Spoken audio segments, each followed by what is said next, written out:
Os dados são do IBGE. Quase 6 milhões de crianças e jovens no Brasil estão acima do peso. Isto representa 17% da população jovem do país. O problema atinge mais os meninos, 18%. Entre as meninas, o sobrepeso atinge 15%. E entre os adultos, o excesso de peso atinge 30% da população, segundo o IBGE. A origem, a má alimentação na infância. Alimentação infantil é o tema do programa Olho Clínico de hoje. Para falar sobre esse assunto, nós convidamos o professor Dalton Chissen. Ele é nutricionista, professor de nutrição materna e infantil da Universidade Federal do Paraná. Professor Dalton, muito obrigado pela sua presença no nosso programa. Em primeiro lugar, professor, nós vimos esses dados e mostram que hoje mais ou menos 6 milhões de crianças e jovens no Brasil estão muito acima do peso, são dados recentes do IBGE. Não é só a área, a obesidade infantil, mas isso mostra que, num determinado momento, a alimentação dessas crianças foi para um desvio. Aonde que começa a boa alimentação infantil, professor? Primeiramente, eu queria agradecer o convite de estar aqui no programa Olho Clínico, né? Falando sobre o assunto alimentação infantil. E falar assim, a alimentação infantil, ela inicia, Ney, justamente quando a mulher quer engravidar, tá? Por que eu digo isso quando ela quer engravidar? Porque se esta mulher, tá, tem um bom hábito alimentar, né, se ela faz escolhas alimentares durante esse período de gestação, né, e depois desse período de gestação ela faz a correta introdução de alimentos para essa criança vai ter uma boa alimentação durante a sua vida toda. Você falou durante a gravidez. A gente sabe que existem vários exames pré-natais, um aconselhamento. Hoje já existe uma boa estrutura de acompanhamento pré-natal. A alimentação faz parte desse kit para a futura mamãe? Sim, a alimentação faz parte desse kit, sim. Porque o que acontece? Quanto mais... Mas quando a mulher procura um ginecologista, quando ela começa o acompanhamento da gravidez, existe toda essa preocupação? Ou isso passa meio batido assim, você tem que se alimentar bem, mas isso é uma coisa um pouco vaga, fica de uma forma assim, muito vaga? A gente vê assim que ocorre a orientação, mas nada assim muito específico, tá? Eles dizem para ela diminuir alguns alimentos, diminuir gordura, diminuir frituras, aumentar o consumo de alguns alimentos, né? Mas não dão assim uma ênfase que deve ser dada à alimentação nesse período da gestação, né? Por que eu falo que esse período da gestação é importante? Porque quanto maior a quantidade de alimentos que a gestante consumir, uma maior variedade de alimentos, mais esses alimentos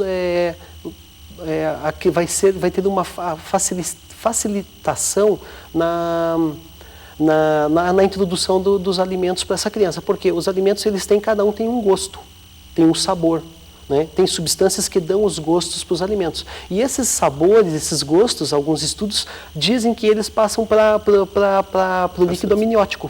E a criança, ela engole o líquido amniótico. Então, ela já vai tendo uma experimentação... A criança vai adquirindo gosto na vida intrauterina. Na vida intrauterina. Existem esses estudos falando isso, né? Agora, como que deve ser, então, a alimentação correta de uma gestante? Ela tem que... uma maior variedade possível dos alimentos. Ela tem que ter um consumo de todos os grupos alimentares, mas deve ser deve ter uma variedade, né? Então, às vezes, as gestantes, elas se limitam ao consumo de leite, limitam o consumo de alimentos fontes de ferro, que são as carnes, elas limitam o consumo de frutas e vegetais, né? As hortaliças, ou as verduras, e as hortaliças, elas limitam esse consumo. Isso elas têm que experimentar de tudo, para elas terem uma dieta rica, para que esses alimentos sejam... passando esses gostos desses alimentos, esses sabores, a criança já vai, dentro da vida uterina, vai conhecendo, vai conhecendo esses alimentos. Aí a criança nasce. Daí o que acontece? Nasce aleitamento materno exclusivo até os 6 meses de idade, e ele deve ser continuado, esse aleitamento materno. Exclusivo, vamos ressaltar, exclusivo mesmo. Mesmo, é só leite materno. Não vai chá, não vai água, Até os 6 meses. Até os 6 meses. Não tem necessidade de outro alimento. Até os 6 meses de idade, somente leite materno exclusivo. Qual que é o impedimento que a gente hoje tem nisso? Com relação ao aleitamento materno exclusivo, um grande impedimento é a questão da licença maternidade. Nós temos o quê? O Ministério da Saúde preconiza um tempo de aleitamento materno de 6 meses e o Ministério do Trabalho permite que a mãe fique somente 4 meses com a sua criança em casa. Mais um de férias, mais um de férias, 5 meses. Né? E com exceção daquelas mães que de repente tirem com um mês de antecedência para todos os preparos de pré-natal, né? Ela normalmente em média tem 5 meses, vamos ter esse parâmetro, né? Bom, 6 meses o período de aleitamento materno exclusivo. Mas existem mulheres, isso é muito comum, as mulheres continuarem amamentando até uma certa idade. O que existe de correto, o que existe de mito no aleitamento materno como fonte de alimentação? Até os 2 anos ele deve ser estimulado. Até os 2 anos. Até os 2 anos de idade. Mas daí depois dos 6 anos, depois dos 6 meses. Depois dos 6 meses tem que ter complementação. Então o que acontece? A partir dos 6 meses, tá, a criança ela deve começar a receber alguns alimentos. Alguns alimentos não. Fala a verdade, esses alimentos eles devem ser introduzidos de que forma? Lenta e gradual, né? Então você dá uma quantidade de alimento, dá o leite materno e dá outros alimentos para a criança. Aproximadamente assim, leite materno e na introdução você do 6º mês até o 7º mês você faz 2 papas de fruta e uma refeição salgada. Então você vai fazer papas de fruta. Que fruta? Qualquer fruta que você possa fazer na forma de papa. Você nunca deve dar suco para a criança em substituição ao leite materno. Ou dar uma alimentação salgada que seja muito diluída. Porque esses alimentos que agora a gente chama de alimentos complementares, por que fala que é alimento complementar? Porque ele vai complementar o aleitamento materno. Então você vai retirando aos poucos o leite materno e você vai introduzindo esses novos alimentos na dieta da criança. Então, como eu já falei, de 6 a 7 meses, a criança recebe 2 papas doces e uma salgada. A partir do 8º mês de idade, você faz com que ela receba 2 salgadas e uma doce e pode até incluir mais uma papa nessa alimentação, passar para 4 papas, até 1 ano de idade. Agora, falando em papas, a gente tem hoje disponível no mercado uma certa variedade, uma quantidade de refeições prontas para bebê. Como é que os nutricionistas veem isso? Quer dizer, você ter um fast food para bebê, isso funciona, não funciona? Existe contraindicação, restrição? A partir de que momento isso pode ser dado? Em que quantia isso pode realmente substituir aquela papa caseira que é feita normalmente, ou que deveria ser feita normalmente? Primeiramente assim, essas papas esses alimentos sempre devem ser preparados no dia. Cozidos com uma pequena quantidade de água. E na hora que eles forem cozidos, né, esperar o seu tempo de amaciamento correto, para você não fazer a cocção exagerada, principalmente dos vegetais, que faz uma perda maior das vitaminas e minerais. Eles devem ser amassados separadamente, né, e essa papa você vai fazendo ela mais diluída, e daí conforme a criança vai crescendo e vai aprendendo a capacidade de mastigar e deglutir melhor esses alimentos, você vai aumentando a consistência dela para uma forma de purê e aumentando o tamanho, né, ou diminuindo o amassamento delas, para que a criança comece a aprender a mastigar. Isso já faz parte toda de um desenvolvimento orofacial. Então a criança aprende a falar mais rapidamente, ela forma melhor toda a arcada dentária. Então tem toda uma outra questão que, se eu for aqui trabalhar com você, nós vamos ficar um bom tempo falando a respeito dessa parte de introdução de alimentos, né? Que fora essa introdução desses alimentos. Mas essa introdução, ela tem reflexos ao longo da vida do cidadão. Sim, ao longo da vida da pessoa. Vai ter reflexos, né? Tanto que o aleitamento materno, voltando um pouquinho, quando se faz exclusivo, vários estudos dizem que as crianças têm uma menor incidência de surgimento de diabetes mellitus tipo 2, aquelas crianças que vão ter, aqueles adultos que podem ter aquelas doenças, tipo doença de Crohn, doença colite ulcerativa, aí ela vai proteger mais essas pessoas, né? Porque são doenças autoimunes, né? Então, tudo isso faz uma redução dessas doenças degenerativas. Muito bem, nós vamos fazer um rápido intervalo, nós já voltamos falando sobre alimentação infantil. É só um instante, o Olho Clínico já volta.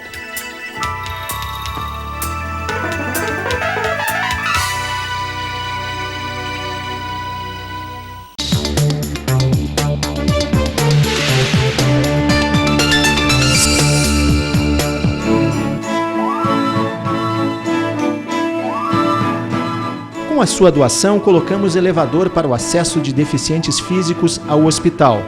A sua doação ajudou a reformar a clínica médica feminina, o que proporcionou um atendimento de qualidade para 6.000 mulheres por ano. Ajudou a comprar equipamentos e melhorar o atendimento de 1.500 pessoas por ano no banco de olhos. Pagou o conserto do aquecedor de água da maternidade. Comprou máquinas novas para confeccionar roupas para os pacientes. Instalou equipamentos de mamografia e, com isto, duplicou o atendimento no setor. Com a sua doação, compramos equipamentos para o Centro da Visão. Com isto, dobramos o número de operações de cataratas.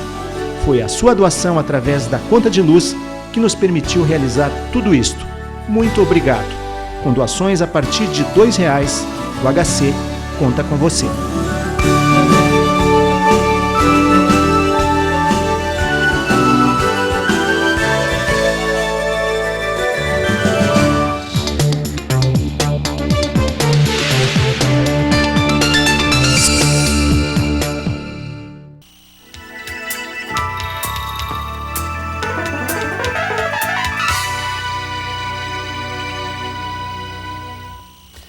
Voltamos com o segundo bloco do programa Olho Clínico. Hoje estou conversando com o nutricionista Dalton Schissel. Ele é professor de nutrição materna infantil do curso de nutrição da Universidade Federal do Paraná. Professor Dalton, nós estamos falando sobre a alimentação do bebê no primeiro bloco e agora vamos entrar na alimentação da criança propriamente dito. Qual é a importância da família na formação dos padrões alimentares, dos hábitos alimentares da criança? É fundamental, né?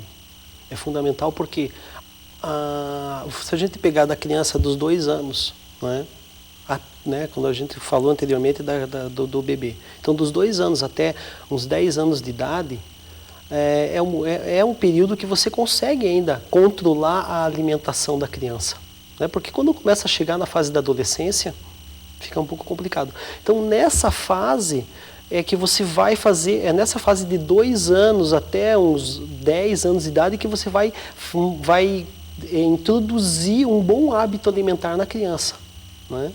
Então dos 2, 3, 4, 5 anos, aí chega lá pelos 6, 7 anos, parece que a criança também para de comer, né? Então a criança consome uma quantidade de alimentos, consome, e ela para de comer. Por que ela para de comer? Porque ela para de crescer também. Teoricamente, né, ela cresce bem menos comparando com esses primeiros anos de vida. Ela dá uma parada de crescer porque, né, vai passando a idade, parece que ela para de comer. Então isso preocupa muito as mães, é bem nesse período que as mães começam, preciso dar um fortificante para o meu filho. O meu filho não come. Meu filho não se alimenta adequadamente. Isso, quando você vai ver, realmente a criança consome uma dieta em termos de calorias, ela consome a quantidade adequada. Às vezes o que acontece é que a criança não consome uma dieta em qualidade adequada, né? Tem dificuldade de introduzir principalmente as frutas, né? E as hortaliças, né? Os vegetais, de um modo geral, você tem uma dificuldade com fazer com que a criança consuma isso. Então isso também vai da criatividade da mãe em oferecer um alimento para a criança. Pois é, como competir com a indústria alimentícia, com tudo que a televisão, com tudo que a mídia oferece, quer dizer, tem que ser uma showmãe, né? Tem que ser, haja criatividade, porque é muito difícil convencer a criança de que é mais interessante ela comer uma fruta do que mascar uns chicletes de fruta ou comer uma bala, enfim, consumir um caramelo de frutas. É bem difícil. Só para você ter um exemplo, esses tempos atrás eu escutei uma mãe falando que ela dava uma sopa dessas de pacote de uma marca, porque ali tinha todos os nutrientes e porque ali tinha as sopas industrializadas, né? Vitaminas. Ela tinha era sopa de legumes, então ali dentro tinham todos os legumes que a criança precisava para a alimentação dela. Veja que puro engano, que às vezes acontece que a mídia faz isso. Não, porque tem vitaminas, né? Existem vários alimentos desses que são adicionados à vitamina, mas o que ele tem por trás disso? Uma grande quantidade, por exemplo, bolachas recheadas. Você vê, tem uma grande quantidade de vitaminas. É vitamina A, vitamina C, todas as vitaminas. Só que por trás disso é um alimento que contém uma grande quantidade de gordura e uma grande quantidade de açúcar, né? Então, se a criança consumir isso exageradamente, é o que a gente está vendo aí nessas pesquisas. A obesidade infantil, né? Agora, como que é possível, então, criar esse hábito alimentar? Quer dizer, está dentro da família, mas e a criatividade? Tá, mas isso funciona até que idade? Como é que é possível, primeiro, criar o hábito alimentar? Quando você sentar à mesa, você come, você tem uma alimentação saudável? Se o pai e a mãe não têm uma alimentação saudável, como é que eles vão poder cobrar isso do filho? Se não vem o exemplo de casa, né? O seu exemplo não vem do pai e da mãe, como é que eles querem que cobre que a escola faça isso? Como é que eles querem que a mídia cobre? Como é que eles vão querer cobrar da mídia isso? Como é que eles vão querer cobrar se dentro de casa não tem um bom hábito alimentar? Então, se você não tiver um bom hábito alimentar, né, a criança não vai ter um bom hábito alimentar. É a mesma coisa, o que eu digo, o pai lá leva o filho para comer num restaurante, num restaurante desses por quilo, que hoje a gente vê que são restaurantes que têm um bom apelo nutricional. Só tem que tomar cuidado com algumas coisas, principalmente problema de excesso de gordura nas frituras. Mas o pai olha assim, manda o filho colocar salada no prato, só que ele não coloca. Manda o filho, compra a fruta, deixa lá na cesta de frutas lá na sua casa a fruta, mas ele não pega para o filho, não come, não descasca, não senta com o filho, não corta uma maçã, né? Como faziam os nossos pais antigamente. Meu avô, eu lembro que ele sentava depois do almoço, uma laranjinha, cortava e eu pedia para ele para comer um pedaço e ele dava, ou ele me oferecia. Os rituais, né? Os rituais são os rituais familiares. Perdeu-se isso também, né? A gente brincava, né? Eu me lembro que quando eu era pequeno, eu brincava no quintal do meu avô. No quintal do meu avô tinha um pomar de uma grande quantidade de frutas. Hoje as crianças e eu conhecem. Ficava no pé comendo aquelas frutas. Então, isso perdeu-se. Agora, só que a gente tem que utilizar uma outra estratégia para isso. E é essa questão do pai mostrar isso para o seu filho. Se ele não faz, por que ele quer que a escola cobre ou qualquer uma ou outra? Leva no nutricionista, o nutricionista fala, coma, chega em casa não come. Porque não tem o exemplo familiar. Bom, professor, isso é uma discussão e é hoje até programa de governo. Quer dizer, todos os governos, em todos os níveis, eles estão preocupados com a alimentação infantil, infanto-juvenil. Isso não é uma exclusividade brasileira, praticamente em todos os países do mundo, os países industrializados principalmente. Agora, existe até um grande caderno que dá espaço para uma alimentação saudável, que é do Ministério da Saúde. Na verdade, quais são os passos realmente para que a criança tenha uma alimentação saudável? Como eu já falei para você, Ney, realmente é o exemplo, né? Porque aquilo que você até anteriormente me perguntou, como é que eu faço? O exemplo. Tá, a criança, até você conseguir, até uma certa idade, até 10, 11 anos, você consegue fazer com que essa criança ela tenha uma alimentação mais saudável, que você vai direcionando a alimentação dela. Depois, né, com a criança torna-se adolescente, ele vai ter as vontades dele, ele vai ter... Isso já é outro problema. Ele vai ter os hábitos dos grupinhos alimentares dele, mas quando ele chegar na vida adulta, ele vai ver, mas eu fazia essa alimentação, eu vejo que isso é saudável, isso é importante, né? Então, pois não, pode concluir. É nesse aspecto que a gente tem que trabalhar. Desde pequeno, a gente vai introduzindo hábitos alimentares saudáveis, com o convívio familiar, né? Logicamente que eu não vou dizer proibir. A proibição funciona? Os pais proíbem, olha, você, criança muito pequena, por exemplo, introdução de refrigerante, que a indústria de refrigerante do Brasil é uma das que mais crescem no mundo. Hoje ela só rivaliza com a indústria de refrigerantes do México, quer dizer, as crianças são dois países de terceiro mundo ou em desenvolvimento, como gostam de dizer. É um pouco difícil isso, né? Você proibir a criança de alguma coisa que é praticamente onipresente na vida de todos. Mas limitar o consumo você consegue. Estabelecer limites, né? Ah, refrigerante, tá, pode consumir, tá, 1 vez por semana, 2 vezes por semana, né? Quantidade.